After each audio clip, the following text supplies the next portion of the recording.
actually count my dead. Just notice that the amount is increasing steadily. But what are dead numbers compared with dead and kicking friends? I have nothing against the dead. Some of my best friends are dead. What strikes me is just their unfailing life energy, seen alongside numerous living that are more dead than alive. I know more not dead who bore me to death, while the really dead, the professional, are up and moving again, at unexpected moments, getting mixed up in everything, putting some heat into a boring conversation, getting the lilacs to bloom in the middle of winter, calling forth laughter during a tooth extraction, calling forth anger during an anemic TV commercial, getting me to read that book again that I otherwise had sworn never to read anymore. This was the first poem I translated by Benny Andersen almost 7 years ago. And I did not translate it because I wanted to be a translator. I didn't translate it because I thought I was going to put together a book.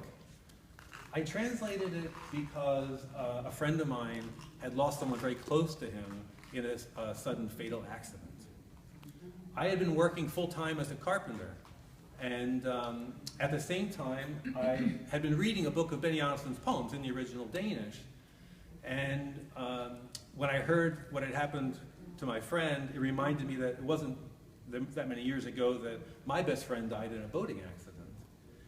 And I thought that poem could really comfort him right now. I saw what a hard time he was having. And so I thought, all right, I'm going to go home and translate it for him, because he couldn't read it. It was in Danish. And I loved how Benny Andersen took the idea of death that I thought I already knew, and he turned it upside down and made me look at it in a fresh new way, which he does often with his poems. So I gave my friend the poem, and I had such a good time doing it that I thought, well, look at all these other great poems. He's such an ingenious writer. I'll translate some more of them.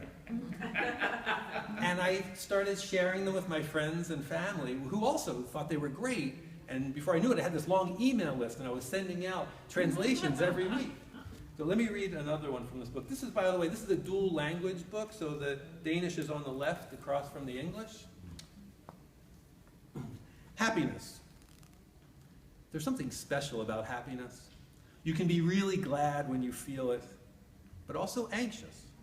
You freeze for a second, then slowly step forward cautiously, like in a minefield. And every time you put a foot down without being blown up, you either forget to enjoy your happiness, or you're upset over not knowing how long it will last. So when adversity finally makes its reappearance, it's like a relief. Like you've made it to safety again. It's a shame, because there's something special about happiness that you don't otherwise come across. Maybe that's the problem. We don't know it well enough. Should learn more about it. I think it's a matter of training. So,